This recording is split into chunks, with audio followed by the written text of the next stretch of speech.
ఎండలో మండితే కొబ్బరి బోండాం, ఒంట్లో కాస్త నలతగా ఉంటే కొబ్బరి బోండాం, జ్వరం వస్తే బోండాం, జలుబు చేస్తే బోండాం. సరదా కోసం కాదు, ఇదో సర్వరోగ నివారణి. అందుకే రేట్ ఎంత పెరిగినా కొబ్బరి బోండాలకున్న క్రేజ్ మాత్రం తగ్గదు. కానీ ఇక్కడే ఓ విషయం గుర్తుంచుకోవాలి. బోండాం తాగితే రోగాలు తగ్గుతాయన్నది పాత మ్యాటర్. కొత్త విషయం ఏంటంటే రోగాలు రావచ్చు కూడా.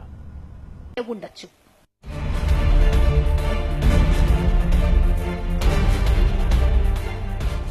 దాన్ని గుర్తించడం అసాధ్యం. అవును, కొబ్బరి బొండంలో ఉన్న డేంజరస్ కెమికల్స్ ను గుర్తించడం అసాధ్యం. ఎందుకంటే దీన్ని కలిపేది బోండం విక్రయిస్తున్న వ్యాపారి కాదు, ట్రాన్స్పోర్ట్ చేస్తున్న లారీల వాళ్లు కాదు. చెప్పాలంటే పుట్టుకతోనే కల్తీ బోండం మార్కెట్లోకి వస్తోంది.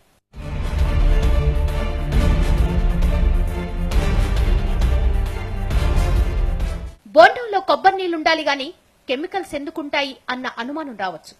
కానీ అది సాధ్యమే. ఇదిగో ఇక్కడ చూడండి. ఇదే కొబ్బరి బొండాను డేంజరస్ గా మార్చే ప్రక్రియ.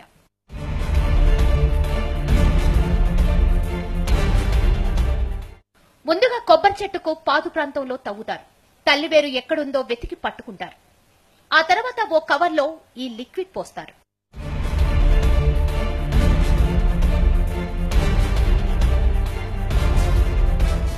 ఆ కవర్లో లిక్విడ్ కొబ్బరి చెట్టుతో బలవంతంగా తాగిస్తారు. ఇదిగో ఇలా.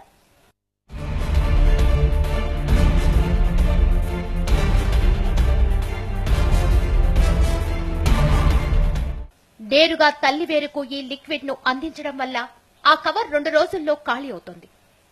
ఇంతకీ ఇదేంటో తెలుసా? మోనోక్రోటోపాస్.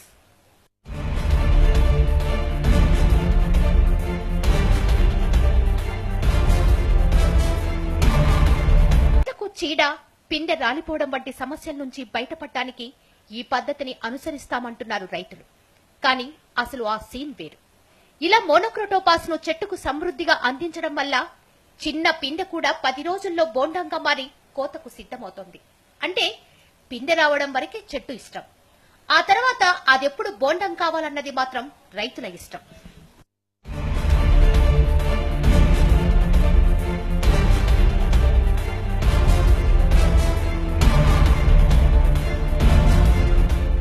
కూరగాయలతో సహా అన్ని పంటలకు వాడుతున్న రసాయన సేద్యం ఇప్పుడు కొబ్బరి చెట్లలోనూ పెరిగిపోయింది.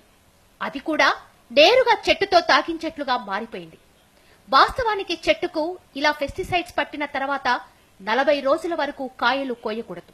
ఎందుకంటే ఈలోపు వాటిల్లో ఉన్న విషం పాళ్లు అంతరించిపోతుంది. కానీ ఆదాయం కోసం రైతులు దాన్ని 10 రోజుల్లో కోసేసి మార్కెట్లోకి వదులుతున్నారు. పంటల్లో ఉన్న ఈ కెమికల్ కల్తీ మన బొంట్లోకి చేరకుండా ఉండాలంటే అది 40 రోజులకు ముందు కోసిందో తర్వాత కోసిందో తెలుసుకొని తాగాలి. కానీ అది అసాధ్యం. అంటే మనం ఆరోగ్యం కోసం తాగుతున్న కొబ్బరి నీళ్లు కెమికల్స్ కూడా అయి ఉండొచ్చన్నమాట. ప్రత్యేకించి మోనోక్రోటోపాస్ భయంకరమైన విషం.